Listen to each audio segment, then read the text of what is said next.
Hi, Alwyn. Welcome and good to see you. And you entered yours has been a truly a remarkable and an inspiring entrepreneurial journey. You entered the world of fragrances in the year 1989 as a sales executive, and you stepped up and became a brand manager and then a general manager. You understood the importance of bringing in foreign brands into Middle East and the Indian subcontinent, and it was not long enough before you understood the importance of having your own company. So you created Beauty Contact, and you have also exhibited fragrances at Cannes.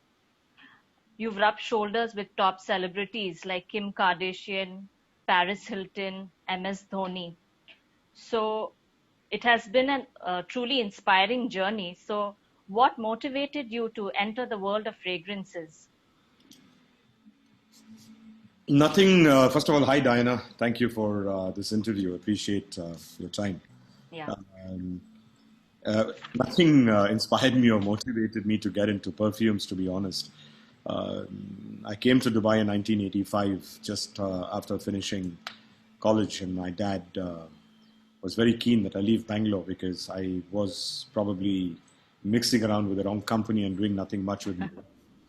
So he thought the best Okay. thing was to get me out of the country. He got me a visa to go to Kuwait. That is something that I didn't accept because I didn't want to go to Kuwait and work in a hotel. And then he got Okay.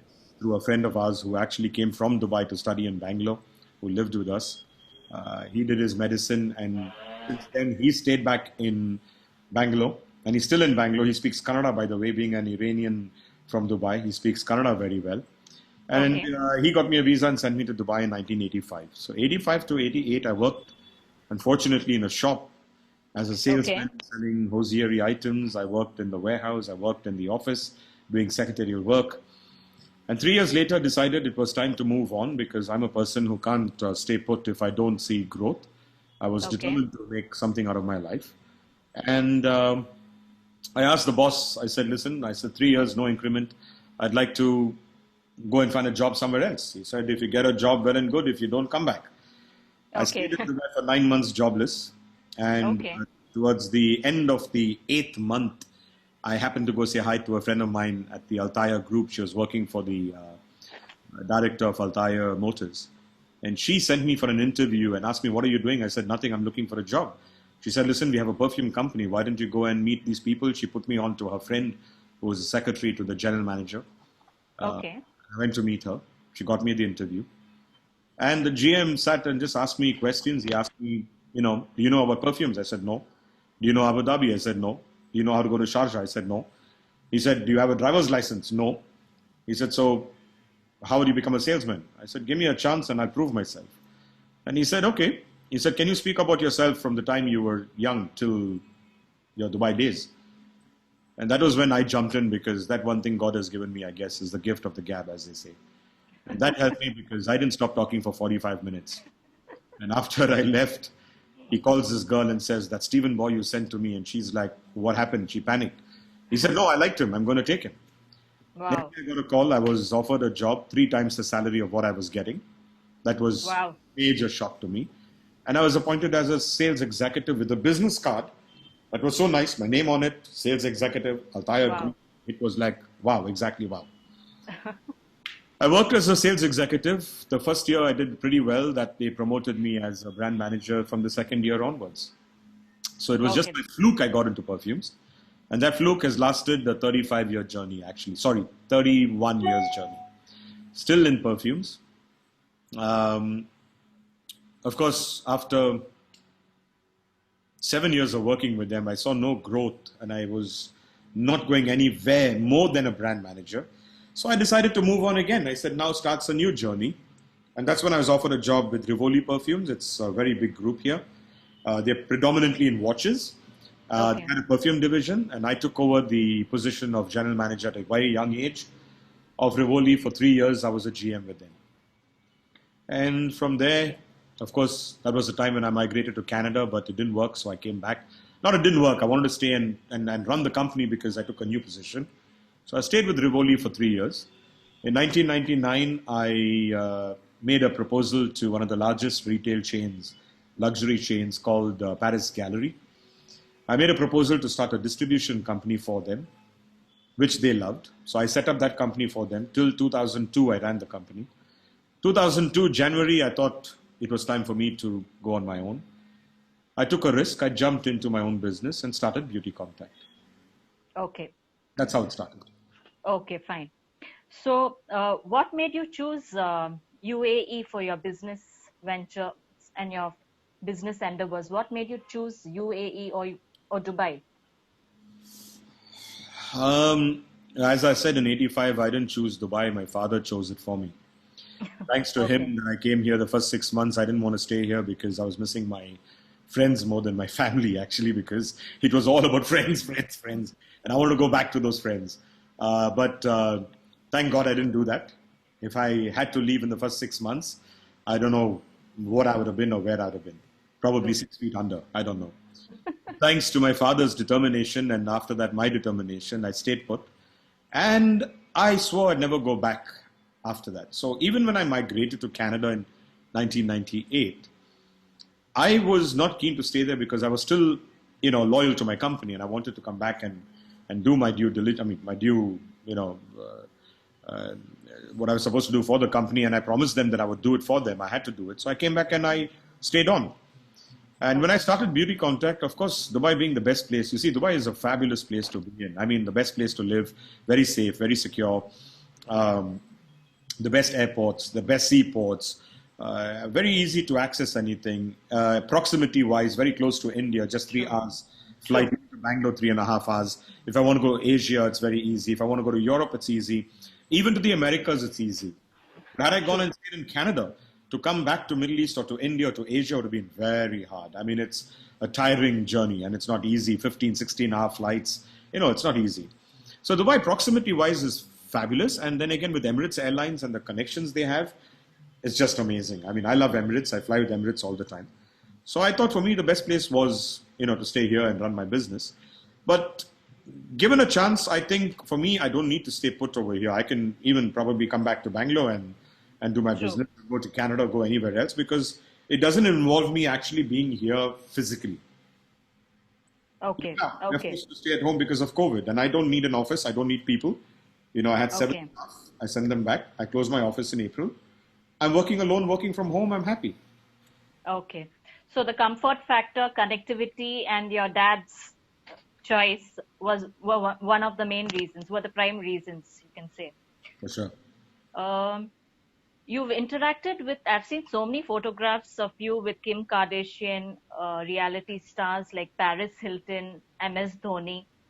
So I'm sure it was a wonderful experience hanging around with them. And I'm sure you must have learned a thing or two even from them. So would you like to share some interesting anecdotes? Permit me to be a little funny. We're all celebrities in our own way, by the way. So my friends would love to be in my company. I'm sure your friends would love to be in your company. And I don't see anything wrong with that. Your family, your friends, your neighbors definitely consider you as a celebrity because you're a blogger, you write articles, you're meeting people, you're interviewing people. So the same thing, all of us are actually celebrities in our own little way. But yes, there are celebrities who are recognized because of social media today, because of what they do, because of the internet, because of television. So some of them have created a niche. Some of them have created brands. Some have been very successful. A lot have not been successful. So I had the luck of, launching quite a number of celebrity perfumes, starting with Paris Hilton in 2005 when she started her first fragrance line. I took the brand, actually Beauty Contact, I started as a local distributor. And in 2002, it was purely for local distribution. In 2003, I went to Canada and approached the company that I was working with for their brands way back in 89, 90. And I told them, I said, give me the brands, let me handle the whole Middle East. And I took the brands for the whole Middle East, North Africa, which is the MENA region, and the Indian subcontinent. So Okay. I did their brands like Alfred Sun, Bob Mackie, Nanette Lepore, all fashion brands. I did Wow. summer perfume. I launched it in India, here in Saudi, in all the countries in a big way. I also launched it in Sri Lanka, and I went for the launch and actually a follow-up to Sri Lanka on the day of the tsunami, by the way. And I was Wow. stuck, yeah, I was stuck in the tsunami in Mali. And I flew to Wow. Sri Lanka during the tsunami. I didn't come back to Dubai. I took it as a challenge, stayed there for a day, and I came back. So that was what I did. So for me, I worked with a lot of brands, yes. Paris Hilton was a blessing. The brand came to me, and I took it on for the same 22 countries, not knowing what to expect, but turned out as a blessing, and we did very Okay. well. I launched her perfumes, her watches, her handbags, and accessories. Okay. Okay. Had the pleasure of meeting her in Switzerland for an exhibition because of the watches. Spent a whole day with her. Fabulous lady. Enjoyed it. That was way back in 2008. And then I had the chance of getting Kim Kardashian as a brand for the Middle East again and India. And in 2014, I brought her to Dubai to launch her sixth perfume. Had the pleasure of spending, quite some good time with her. She was in Dubai for 4 days. She was supposed to even come to India. I arranged everything, but last minute we had to cancel it. She would have been, by the way, on The Big Boss in India with Salman Khan and myself and Oh. one of them. Yeah, yeah. It was a big Okay. event planned in Bombay, even with VVIPs, only 100 people, including Hrithik Roshan's, Salman Khan, and this guy, Anil Kapoor. Okay. Craft, yeah, yeah. But we had to cancel it because of some political issues and visa, and media was writing a lot of nonsense about her making money and stuff. So she All didn't right. she was not comfortable, so her lawyer said to cancel it. Because of which I brought her to Dubai for 4 days instead of 2 days. Okay. I had the Okay. pleasure of spending some nice time with her. She was a very nice person as well. And yes, with Dhoni, I was approached by his people in 2012 after he won the World Cup for India, and they asked Okay. me if I'd like to do a perfume on an Indian celebrity, and I said depends on who, and they said sports. I said if it's cricket, depends on who, and they said Dhoni. I said yes. Okay. Fabulous person to work with. I loved him. I mean, I joined hands with him, and I created everything for him, including creating the logo for his seven. So it was called Seven by MS Dhoni. We launched Okay. a line of perfume, 6 perfumes and 6 body sprays. And Wow. in 2016, I stopped with that license. But Okay. before that, I created my own license, and I joined hands with General Motors, and I launched the Cadillac perfume in 2007. Okay. And Cadillac, I launched it globally, worldwide, everywhere. And that was a good success story for me because I had participated in the Emmys in America and Los Angeles. So I met a lot of Hollywood celebrities who Wow. tried my perfume, loved it, spoke about it, held it, took pictures, videos, all that. If you Google and just Google Cadillac perfume launch or MS Dhoni perfume launch or Kim Kardashian perfume launch in Dubai, you'll see a lot of stuff on the internet as well. Good things. Oh. Oh. Okay. That's what I did. And then I thought, okay, with all the celebrities I worked, it was awesome. I still, if there's a chance, I would definitely work with some of them. Okay. But in 2017, I decided to start my own perfume brand. I said, enough is enough. And because I exhibit in Cannes, I exhibit in the tax-free in Singapore, I exhibit in the tax-free in Orlando, in Florida, I exhibit in Italy and in Dubai, I thought instead of marketing other people's brands, why shouldn't I create and market my own brand? So I took a big risk in 2017, my own brand. And this brand, if you'd like me to talk about it, I will, but I give you a chance to ask a question is better. Okay. Sure. Um, every industry has its highs and lows. Every industry has its positive and negative aspects. And I'm sure in your industry, the perfume industry, you must have met vibrant, dynamic, uh, successful, and beautiful people. So, what do you think is the best part about your job?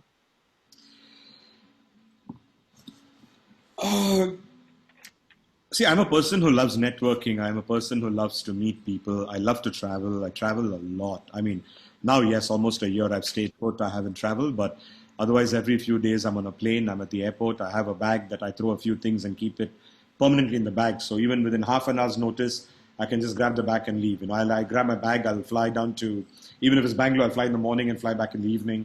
I do all these funny things. So I've flown to Delhi, for 1 day meetings, Bombay 1 day meetings, Bahrain, Qatar, Oman, all these countries like this. But if it's longer trips, then I'd spend a few days or a week. So I love meeting people. I love traveling. So because of that, I've met a lot of interesting people, not only in my own field, by the way. I've met people in all kinds of fields, whether it's electronics, building materials, agriculture, politically connected people, entrepreneurs, you name it. I mean, anybody and everybody. It's a very exciting thing to meet people. But again, when I say this, it doesn't mean I meet only the high flyers. To me, meeting anybody doesn't matter who the person is, from how low or how small to how big or how powerful and how rich. I think everybody's a human being, and I treat everyone pretty much the same way. I don't go bending down, showing I'm inferior to them and nothing of the sort. So my gardener comes home and he's watering my plants. I go and talk to him and I ask him, how are things with you? And I talk to him like I would talk to anybody else, and there's nothing wrong with that. Yeah, that's nice. That's nice. So that's me. I mean, that's how I look at it. And I don't have to put anybody down. But yes, I meet a lot of high flyers. I meet billionaires. I have a good rapport with a lot of people here as well. And people respect me for who I am. It's not that they look at me as, oh, he's a big guy in perfumes, or he's a millionaire. No, I'm not. I mean, to everybody, I'm a small guy. But then again, they respect me because of probably the things that I told you about, like you're talking about the celebrities. The connections I have, sometimes even the biggest guys with all the money cannot go and reach those people, honestly. Yeah, that's true. So people may want to have a Kim Kardashian visit their store, and they're willing to pay money, but to reach the right people is not easy, and I make it happen. True. I can make it happen. Yeah. So I enjoyed that part of it, and my networking is fabulous globally. I haven't put it to the right use. I should have, but I haven't. Okay. But I keep a good rapport with everyone, even to date. So that's how it is. Yeah. Interesting. So we see that on Facebook today, many talent groups are being promoted and talent groups are flourishing. And I've seen that you've also launched a Facebook talent group called Talent Networking Group. So what motivated you to start a talent group like this?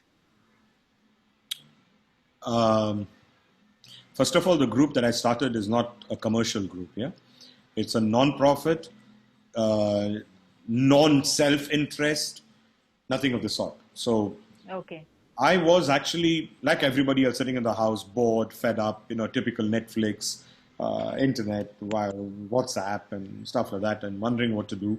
But we all thought it's going to last for a month or two, and like any other virus or whatever, it's going to come and go. But nobody expected it to go on the way it's still going on. A friend of mine actually started this group, Lockdown Star or whatever, and everyone is inviting me to join it. I refused to join it for a long time. One day, there was one particular friend who actually I took on when I started this group, and she kept on forcing me. So I agreed, and I joined the group, and I went in as a sponsor. And I made a loud announcement about it as well. But then when that first competition of theirs happened, and the winner, when she came on, she was forcing her little child, who was, I think, 7 or 8 years old, pressurizing her to come and sing. And the child woke up in the morning and came on live on Facebook and said, see my mommy, she's making me sing early morning. I'm still sleepy. Look at my eyes. I'm still sleepy. And my breakfast is lying there. She told me if I don't sing, I won't get my idli and my chutney. And, that's how she's. And that touched me, because you don't pressurize children. I hate to see kids pressurized, stressed, study, do this, do that, get into singing, go and dance, become a doctor. You can't do that. Everyone, there comes a time when you know what you can do, you'll do it yourself. It's like my father wanting me, the only son, to become a doctor and engineer. No, I didn't become any of those. Sorry, Dad, but you know what? That is not me. You became something better. You know what? I don't think so, because where I've gone, the things I've done, I have enjoyed my life. No regret at all. I worked at my own timings, did what I wanted to do. If I want to work 24 hours, 6 hours, 2 hours, travel the world at any given time, I don't think I would have done that being a doctor. I'd have been sitting 24/7, patients, operations, stress, cutting. I don't know what I would have become. So, what people tell me, I should have become a lawyer, I should have become a preacher, a pastor, except a priest now, a comedian, an actor. I mean, come on. I mean, everything, it's easy to say, but end of the day, what's written here, what God decides, that's it. No matter what we do, we're not going to cross that. So God decided we're going to have a 3-bedroom apartment or a 2-bedroom apartment or a 5-bedroom palace. we're going to have it no matter what. Okay. That's his decision. Yeah. So I believe in God, and I believe that there is always a superpower above us. For me, God has been very kind. I have no regret not becoming a doctor and engineer. So when I saw this with the child, I got so upset. Immediately, I voiced my opinion and said, I do not like to see kids under pressure, and I left that group. That day, my daughter saw me upset, my 12-year-old, and she asked me, Dara, why are you so angry about that group? If you're so upset, why didn't you start your own group? So I was like, yeah, what does it take? Nothing. And I started a group called Facebook Musical Challenge. Okay. I don't know why.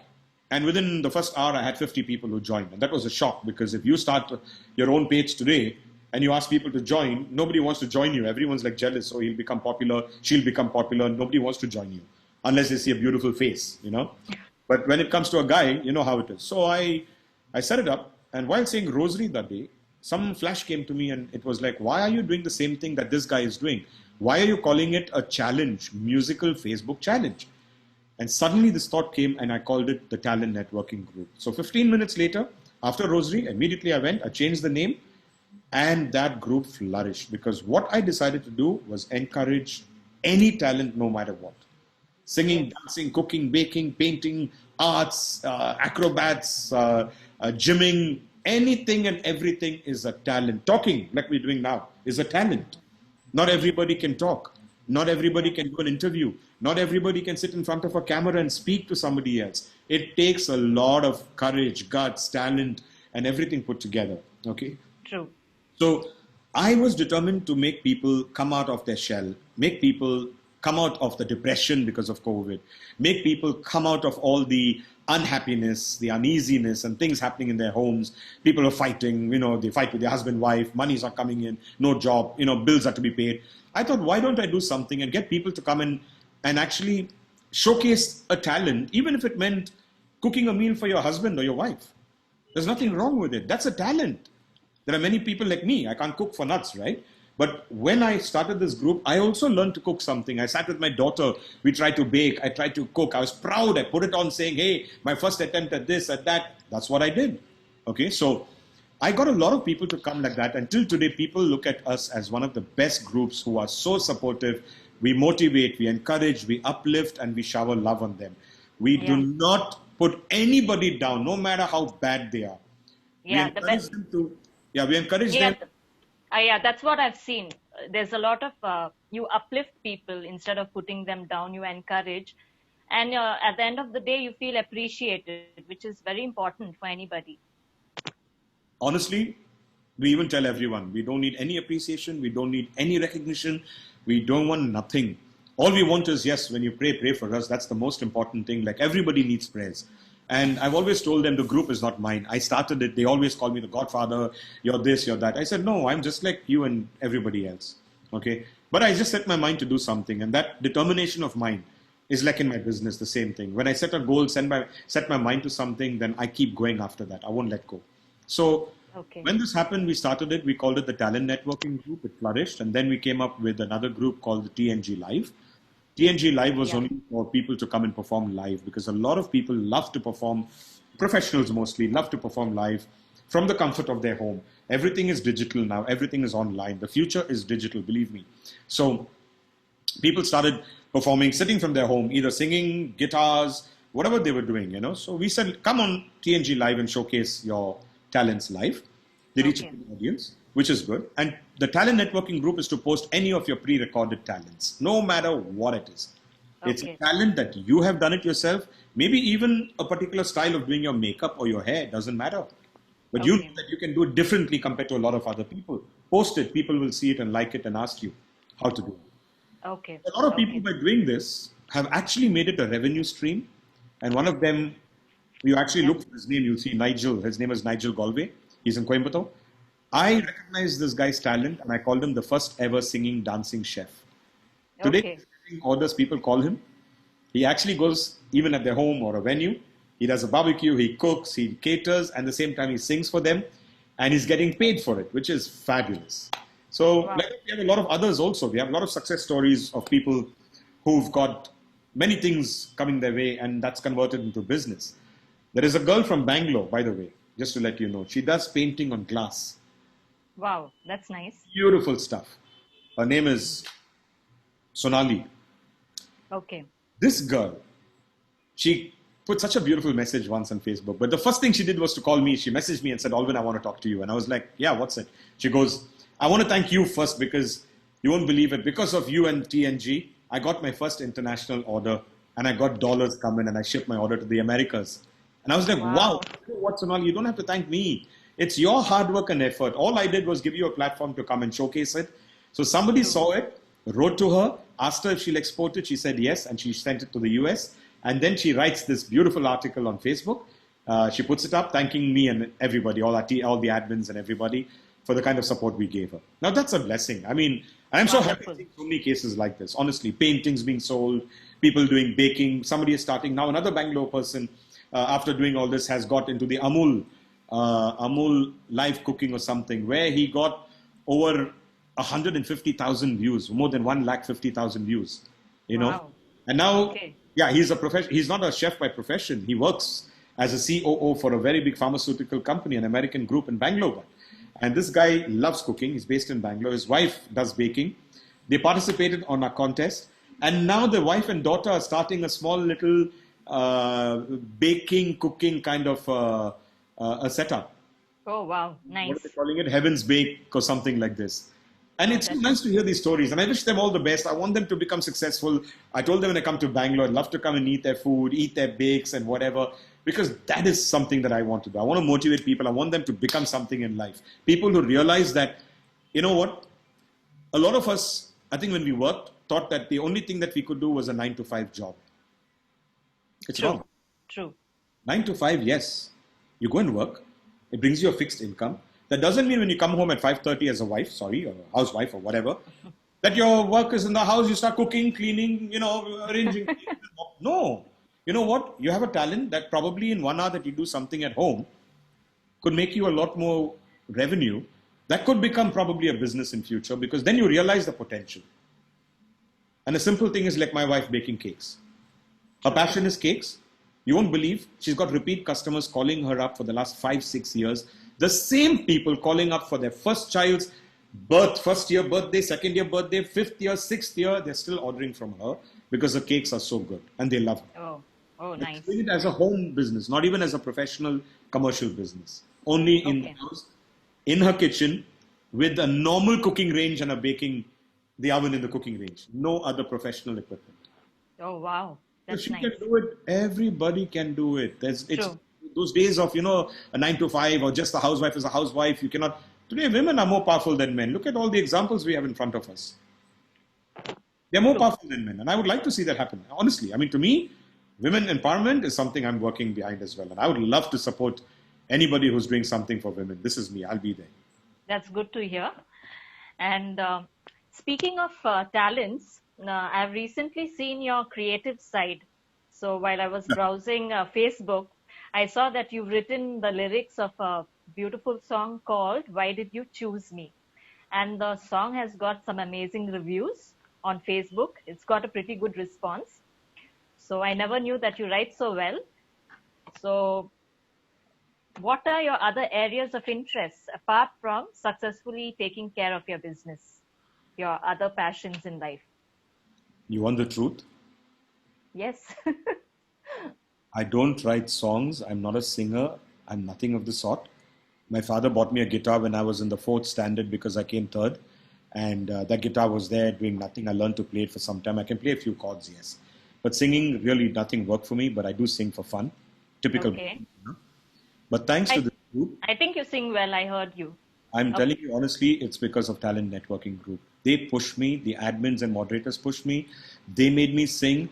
And I don't know how I had the guts. And once they made me do it live, it was the only time I did that live. And I was so nervous doing it that when I was getting, ready to do it, I was pulling out and saying no. And somehow I got myself to doing it. And I said, wow, that was easy. Now, writing this song is a very funny incident because during COVID, for the lack of nothing to do, I think it was in July or August. One day I was sitting, just like I'm talking to you, I'm looking at the wall in front of me where I have my screen, my TV screen is, and I'm watching TV. But during the day, it's bright, so the whole wall is empty, and it was a white wall in my old house. And I was sitting there and staring at the white wall. I get a lot of inspiration sitting and looking at the white blank wall, no photos, nothing on it, just a huge white wall. Okay, I have nothing on it, not even frames and stuff. And I kept it open because of my projection. That's why it's white. But Okay. that white wall is such an inspiration. It's given me so many different things to do in my life. 11 years in that house, I did a lot of things only by staring there. I sit in the same place, the same chair that you see here I'm sitting on now. Yeah, there also the same chair and looking in this direction. So one day I was sitting like this. I don't know what came into me. I think it was the business. It was my life. It was my brand that I couldn't. I told you I launched my own brand. And in 2018 and 19, I took it to 17 countries. 2020 was going to be the biggest year for me for my perfume brand. Honestly, it became the worst year for me. So I didn't know what to do. It was so depressing that I thought, okay, Jan, Feb, things will be okay. But when it came to July and August, it was depressing. So all that came together. I was thinking of my dad. I was thinking of how I came here, what I did, what's going to be my future, the wife. All these things came together. And I was just sitting, staring at the wall when my wife and daughter were on the first floor sleeping. And I started crying. Tears were flowing. And then I said, why am I crying? And I said, hey, there's nothing wrong. Men don't cry. Men can cry. We are human beings as well. Yes. Women and children can cry. And I said, but why am I crying? And then I realized something was coming into me. I just took my laptop and I started typing and I punched out words for 3 songs in 30 minutes. Wow, awesome. The first song, it was so long that if you listen to it, it's almost 6 minutes. It's 5 minutes and 51 seconds. Okay. I wrote and wrote and wrote. I didn't want to stop because I just poured my heart out. Whatever came, crying, typing. And then I said, hey, this can become a song. I wrote it not for a song, by the way. I just wrote it. Okay. So I sent it to this girl, Lynette. She's part of our group and she's an admin as well, a fabulous singer. She sings all those old numbers of Connie Francis and I don't know if you know these songs of Patsy Cline and very old. Yeah. And I christened her and I called her the Connie Francis of TNG. I asked her, Lynette, she's based in Lucknow, by the way. You should talk to her, fabulous young. She's a music teacher. I asked her, would you be able to do a song for me? And she said, yeah, I would love to. So I sent her these words, but she was all depressed and she started crying. And she said, why would you want to do the song? And I said, I don't know. And I said, but you have to compose it with a lot of pain. I said, I want people to feel something. I want people, if they cry, they cry. But it should be, if the message is not right, why make a song? It's not R&B, hip hop and, So she struggled with it, and when she was composing it, she was actually sobbing, and it took her some time. When she had it ready, a few times back and forth, changing a few things. About a week ago, 8 days ago, she sent it to me completed, and I loved it, and I said, let me post it. So that was my first ever song in my life attempting to write. It turned out very well. And Lynette has a beautiful voice. She does. Yeah, and she has expressed herself very well in the video. So what I say is that I tell her, Lynette, you gave my song life. That's what I say. True. Because it's nice when you write lyrics to a song, but if someone cannot put the music to it and sing it to depict what the song is all about, there's no fun, So when you listen to R&B and hip hop, you see movements and, that's R&B and hip hop. It's meant to be that way. But otherwise, it's like reciting a poem. So she gave life to the song is what I tell her. The second and third one I also sent to her, but I'm waiting to see if someone else would do it or maybe a duet. I would like to sing it with somebody. So a lot of people are talking to me now, which is quite interesting. If that happens, I may attempt it. And let's see how it goes. But it's been now 3 months and I've been trying to write something else. I've not been able to even write one sentence. Okay. You're experiencing the writer's block. I don't know. Later. Sometimes it just comes. So I don't know. It just came to me. And I don't know. Honestly, I had this dream of making a whole album of 10 songs. From going from a very painful one, scaling it a little better, getting to a real peak where it's really high-flying and full of pump and the works, dance, salsa and jive and stuff. And then dropping it down and coming to a love song. That is what I wanted to do. But I'm not seeing a direction. So I'm still staring at the wall. Nothing's happening. Okay. Anyways, I'm sure there are more videos going to come up soon. I don't know. I love surprises, so I do this, and I don't know if did I tell you about the new perfume I was working on? No. No, not till now. Okay. Let me tell you what I'm doing. See, this whole thing that happened the first brand I launched, of course, as I said, in 2017 end, 2018 early, is called Pierre Précieux Parfum. It's a French name. It means precious stones. And the first collection is called the Diamond Collection. Diamonds, as in diamonds. It's a beautiful line. I mean, you should check it out, actually. If I come down to Bangalore, I'll make sure I get you at least one of the 5 fragrances. Very high-end perfume. It starts at $200 a bottle and goes up to $2,000 a bottle. I created this complete from zero, from an idea, went to sleep, woke up in the morning, dream came to me, told my wife, we sat down, brainstormed, and then we came up with this name, and we said precious stones, and converted that, translated into French. It sounded, sorry for my word, it sounded sexy. It sounded Pierre Précieux Parfum, so French. And so I said, let's do it. We trademarked it, I pursued it, developed it, and in less than 18, 20 months, I started rolling it out and I launched it. But 2020 came, thanks to COVID, it has stalled completely. So at the moment, 0 sales. But I didn't sit quiet. I started planning a new line. I started actually working on it last year, not realizing that nobody knew about COVID.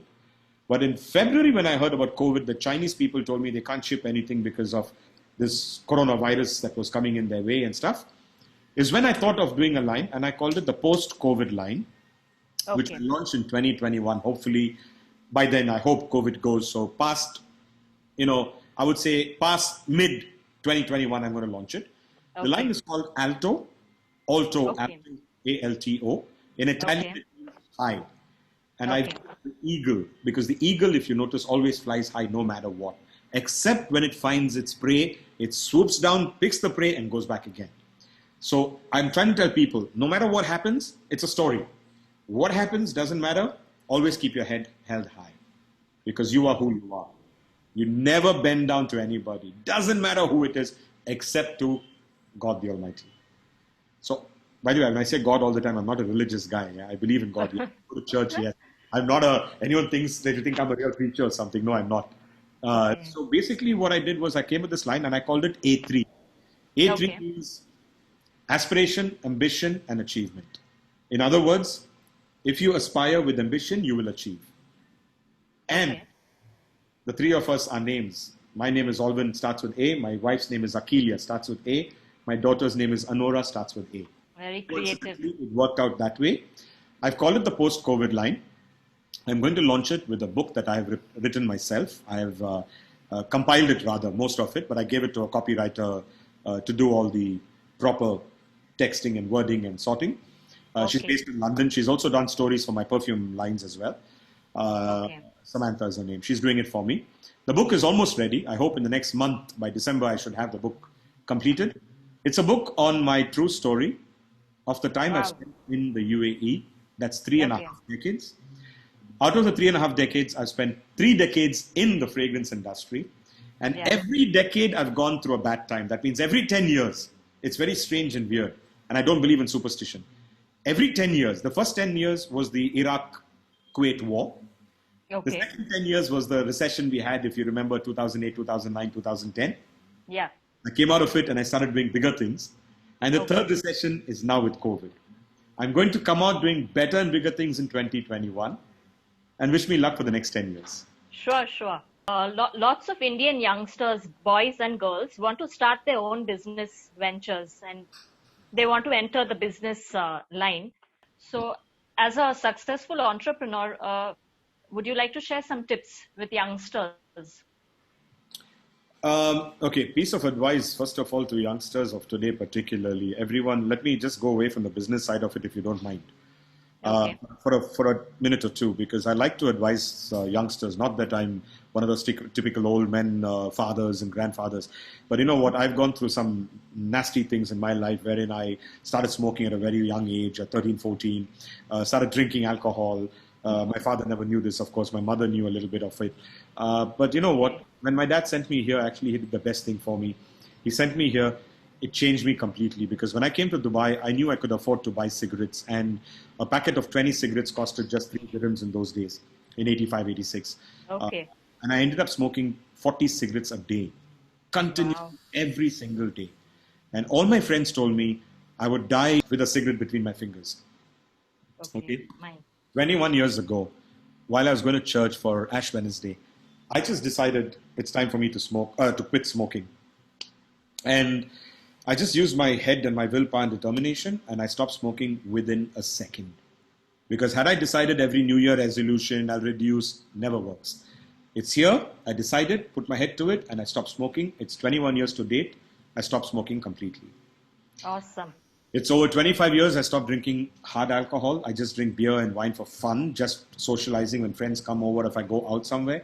But I don't drink at home, so it's no habit of mine. So I want to tell the youngsters especially, they have a lot of money today, a lot of money at their disposal, whether they're studying or whether their parents are working or business, or youngsters are even working today in call centers in Bangalore making a lot of money. It's not hip to go and smoke and drink and do all these things, because all you're doing is killing yourself and killing people around you, because passive smokers suffer more. So please don't look at it that way. It's not a fad. It doesn't make you look, more than that you're accepted in society. So get out of that completely. Okay. It's not worth it, because in the long run, you'll end up with cancer and all kinds of problems. It took me a long time to build up my lungs, but now it's good. Since I stopped smoking that long. Okay. Coming to the business side of it, I tell every youngster, anybody who's ambitious, you know what? The first thing is, if you have a dream, follow the dream, because no matter what happens, if you follow the dream, set yourself goals. And if you do this, and if you aspire, okay, whatever you decide to do it with ambition and determination. If you do this and with all honesty, there is no way you won't succeed.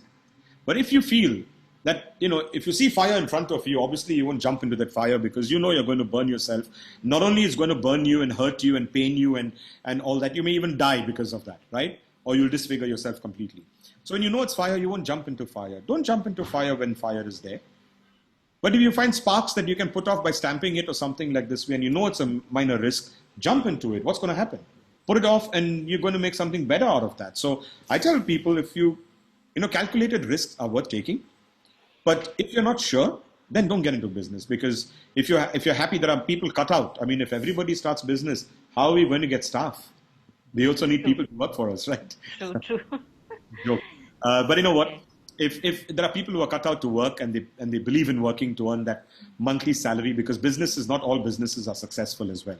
Okay. Sure. And sometimes you always sit back and think, man, getting a monthly salary, you could make your plan for the whole month, pay your rent, pay your food, electricity, water, telephone, children's education, keep some saving.